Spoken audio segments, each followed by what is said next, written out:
सुप्रभात बच्चों। आज हम संस्कृत संबोधनी पुस्तक का पाठ 2 करेंगे, जिसका नाम है वचनामृत, अमृत रूपी वचन।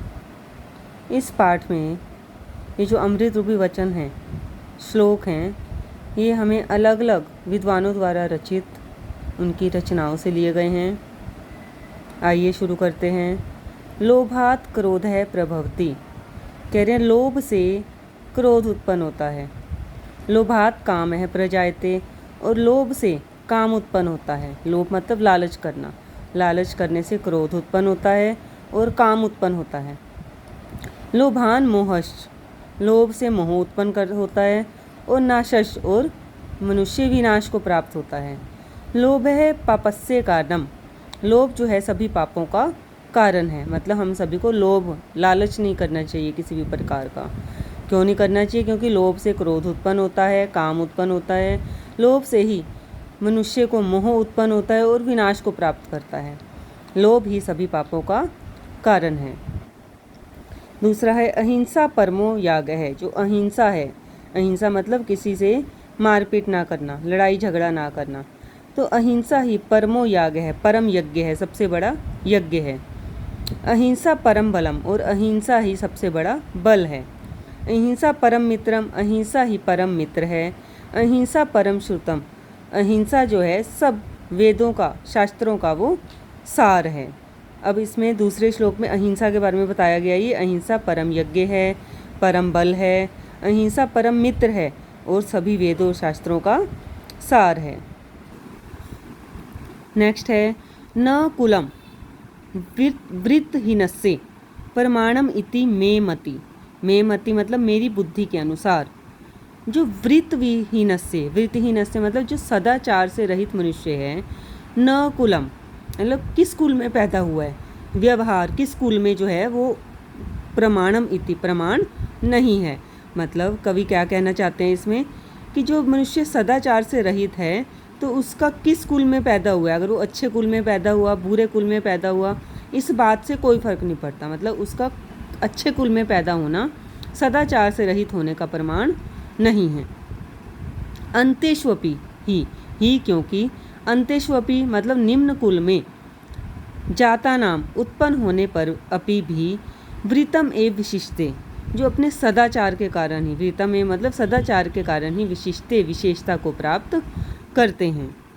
क्या कहना चाह रहे हैं इसमें कवि? कह रहे अगर जो मनुष्य सदाचार से रहित है वो अच्छे कुल में पैदा हो, कह रही ये जरूरी नहीं है, क्योंकि निम्न कुल में पैदा होने वाले मनुष्य भी वो सदाचार के कारण उच्च विशेषता को, मतलब समाज में उचित स्थान को, सम्मान के स्थान को प्राप्त करते हैं। अगले श्लोक में उत्साह के बारे में बताया गया है। उत्साह बलम व नार्ये, आर्य मतलब हे मनुष्य, उत्साह बलम, जो उत्साह है वो ही महान बल है। उत्साह मतलब मन में किसी भी कार्य को करने का उत्साह होना, किसी काम को अच्छे से खुशी खुशी करना, वो उत्साह होता है। तो क्या कह रहे हैं? उत्साह ही महान बल है। न अस्ति उत्साहात परम बलम, उत्साहात मतलब उत्साह से, परम बल अधिक बल न अस्ति कोई नहीं है। स उत्साह से ही लोकेशु, ही क्योंकि लोकेशु इस संसार में, उत्साह से, स उत्साह से मतलब उत्साह से जो युक्त मनुष्य होता है उसके लिए न किंचित अपि दुर्लभम, कुछ भी मुश्किल नहीं है। अगर हमारे मन में किसी भी कार्य को करने की उत्साह है, इच्छा है, तो हम कोई भी कार्य आसानी से कर सकते हैं। मतलब इस संसार में उत्साही मनुष्य के लिए कोई भी कार्य दुर्लभ नहीं है।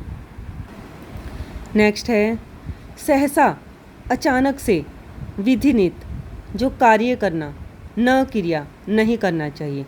मतलब हमें अचानक से कोई भी कार्य नहीं करना चाहिए। क्यों? जो अविवेक है, मतलब बिना सोचे समझे जो हम कार्य करते हैं। परम आपदाम पदम मतलब वो महान मुसीबत का स्थान होता है। मतलब हम कोई भी कार्य बिना सोचे समझे करेंगे, जल्दबाजी में करेंगे, वो मुसीबत को बुलाना होगा। तो इसलिए कह रहे हैं हमें कोई भी कार्य अचानक से नहीं करना चाहिए, मतलब अच्छी प्रकार से सोच समझ के करना चाहिए। तो क्या बता रहे हैं? वृणुते ही क्योंकि विमर्शी कारिणा, विमर्शी कारिणा मतलब सोच विचार करके, सोच विमर्श करके जो किया गया कार्य होता है उससे क्या होता है? स्वयं एव संपदा गुण लुब्धा, जो संपदा है वो गुण लुब्धा मतलब गुणों की ओर आकर्षित होने वाली संपदा मतलब जो लक्ष्मी है, माता लक्ष्मी है, वो स्वयं एव वृणुते, स्वयं ही वरण करती है। मतलब जो सोच समझ के अच्छी प्रकार से विचार विमर्श करके कार्य करते हैं, तो जो लक्ष्मी माता होती है, मतलब गुणों की ओर आकर्षित होने वाली लक्ष्मी संपदा, वो स्वयं ही और उनकी ओर आकर्षित हो जाती है। नेक्स्ट है विद्या नाम नरस्य। जो विद्या है वो नरस्य मनुष्य का रूपम अधिकम सबसे अधिक सुंदर, प्रच्छन्नम गुप्तम और छिपा हुआ धनम धन है। विद्या मनुष्य का सबसे अधिक सुंदर और छुपा हुआ धन है। विद्या भोगकरी मतलब भोगों को देने वाली, यश है यश देने वाली, सुखकरी सुखों को देने वाली है।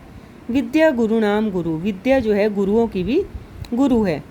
विद्या बंधुजनों विदेश गमने, जब हम विदेश जाते हैं, विदेश गमने विदेश जाने पर विद्या बंधुजनों भाई के समान है, बंधु के समान हमारे साथ रहती है।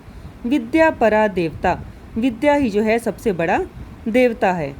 विद्या राजसु पूज्यते, जो विद्या है वही राजाओं में पूजी जाती है, न ही धनम ना ही धन। मतलब राज दरबार में बड़े बड़े राजा लोग हैं, वो भी धन को नहीं पूछते, विद्या को ही पूछते हैं। तो विद्या विहीन है पशु, विद्या से रहित मनुष्य पशु के समान है। इसलिए बच्चों आप भी अपने जीवन में, आप विद्यार्थी हैं, अपने जीवन में विद्या प्राप्त करने की कोशिश करें, क्योंकि विद्या के बिना इस संसार में कुछ भी नहीं है। विद्या से रहित मनुष्य पशु के समान है।